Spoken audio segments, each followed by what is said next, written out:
With it come feelings and meanings that we've attached to it. It's not surprising. We learn about different movements and ideas, and we make judgments about them. Over time, some things, even just single words, can evoke such strong emotional responses. I know this word especially can get really messy. Today I'm here to talk less about the word itself and more about what it stands for. Gender equality, and making women's issues a thing of the past. And I think the only way to do that is to educate the teenage boys of our country about women's issues.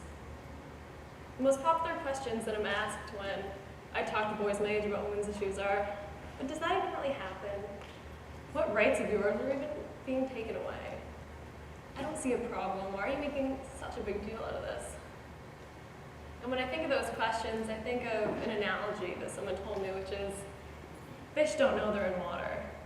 And just like that, often we don't see a lot of the discrimination that's right around us in our society. We're often just blind or unaware to it. And I'll take it a step further and say, fish don't know they're in water, so that means it's not there. Before I was in high school, I couldn't see the water. In middle school, I rarely gave a second thought to women's issues or modern sexism. We had a dress code in middle school, of course, that sparked a really cool trend of wearing spandex underneath our shorts because your shorts had to be longer than your fingertips and we didn't want to get yelled at. And the cooler the design your spandex, the better. And I just remember feeling so annoyed at the lengths that we had to take to make ourselves look presentable for the school staff, but I didn't think about why my body was considered so taboo at just 12 or 13. When I entered high school, I made a blog on the social networking platform called Tumblr. A lot of you probably heard of it. You make a blog and then you follow other people and you can repost pictures or text posts that you like. And I didn't know it at the time, but Tumblr is known for its social justice commentary. So I started seeing all these posts about feminism.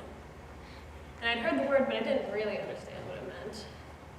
And I saw posts about the wage gap and about how women in power are treated and viewed, and those definitely struck me, but the ones that really resonated with me were the ones just about teenage girls like me, because they were written by teenage girls, for teenage girls, and they applied to me right in that moment, not in 10 or 15 years. What they talked about affected me right then. And it was just mind-blowing to me, the kinds of things that they talked about. It's obvious to me now, but it was crazy then. Finally, I understood why I couldn't wear what I wanted to wear. And I understood why girls were called sluts for doing what boys are often congratulated for. And I understood that the fact that I couldn't walk down the street alone at night safely was because even at just 14 or 15, I was already a sexual object and had been since middle school. A couple months ago in one of my classes, my teacher wondered aloud why the boys didn't learn about women's issues because in our junior year, junior girls take a class called RAP, which stands for Rape Aggression Defense, and we learn self-defense moves that can help us in certain situations. And while we do this, the boys go to the weight room and they work out. And my teacher thought there should be some sort of parallel education, as did I.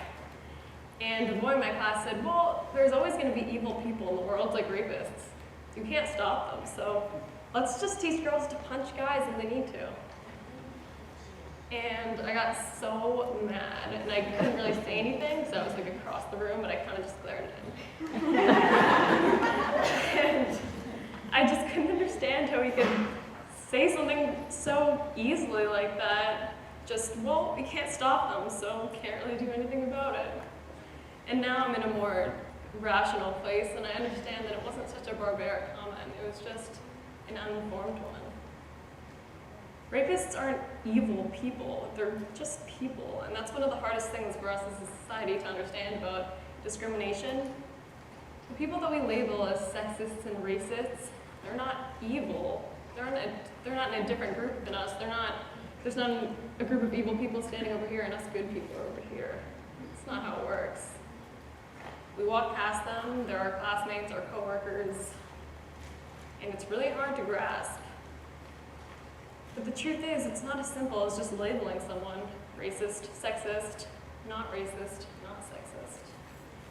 You don't have to have a label to commit racist or sexist acts. It's not always yelling slurs and saying that women belong in the kitchen.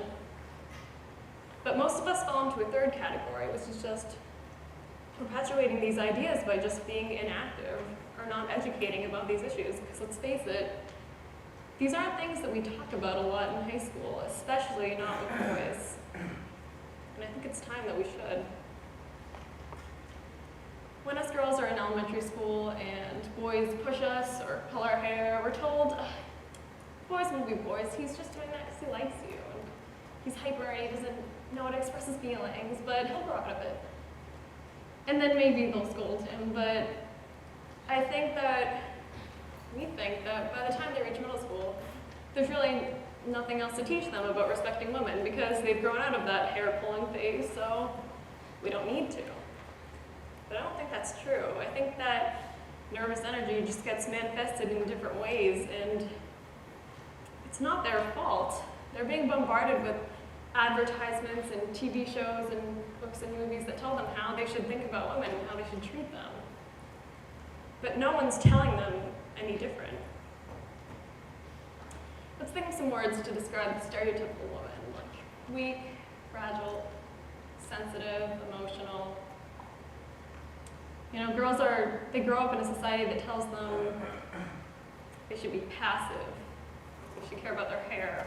There's that whole like damsel in distress character that you see in so many action movies and superhero movies. Boys, on the other hand, are told that they need to be the rocks of our society. They can't cry, they can't talk about their feelings or wear pink. They need to be strong, and they need to be nothing like a woman. They grow up thinking, wow, I do not want to be feminine at all. We tell them, you throw like a girl, you run like a girl. They're scared to do something, we say, just do it, stop being such a girl. And us girls grow up thinking, why is being like me so undesirable? Why can't someone be like a girl and still be strong? Why can't a guy cry and still be just as masculine as he was before? The only way to break these stereotypes is to educate the boys of our generation about these issues, because if we don't teach the future voices of our patriarchy about these issues, nothing's going to be done about them. It's easy to ignore something when you don't know about it, or if you don't have to accept it. Boys aren't often put in our shoes. They're not often made to understand the struggles that we women face every day. And again, that's not exactly their fault. They grow up in a society that tells them they don't need to. But that's false. And unless we take responsibility for that and make them take responsibility for their unhealthy views and actions, nothing's going to change for women. We're not going to break the problems that these stereotypes bring, like violence against women and this box that women and men have been put in. A program like this isn't about attacking guys. It's not about throwing them in a room and saying, you're guilty of something. You've done something horribly wrong. You're all sexist people and you need to atone. It's about putting them in a room and saying, this is the woman, the kind of woman that society has built for you, and this is how you've been conditioned to treat her, and you've internalized these ideas that you've been fed, and they're wrong. And now it's time to unteach those and teach you the right ones. When I see misogynistic comments online or hear comments around the school, I get terrified because myself and millions of other girls are growing up in a generation with them, and in a few years, we'll be their bosses, or they'll be our bosses, or friends, coworkers, classmates, boyfriends, husbands. And they'll still have these ideas because no one was there to tell them that they're wrong. A boy went on the internet and he typed a post that said, feminism is stupid and women's issues don't really exist, and it's actually a matriarchy. And then a boy commented and said, yeah, I totally agree. And a community grew, and they supported each other in this misogyny, and no one was there to say, actually, that's not true. Women's issues really do exist. They invalidate our issues because they don't know. Because they only have each other to bounce their ideas off on.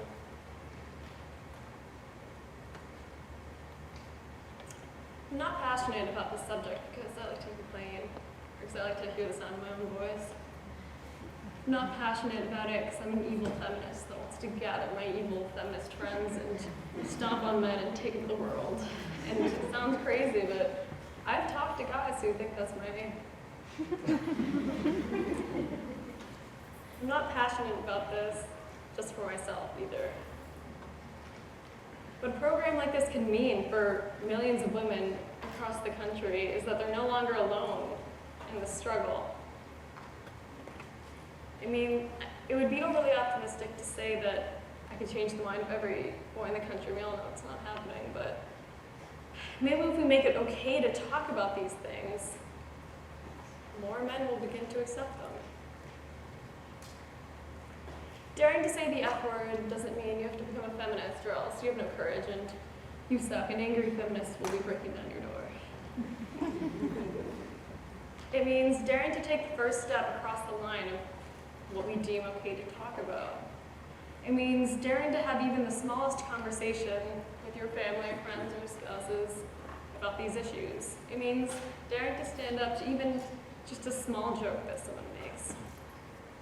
And it's hard. It's hard for everyone. It's hard for girls too, but of course it's so much harder for guys because this is a subject about you.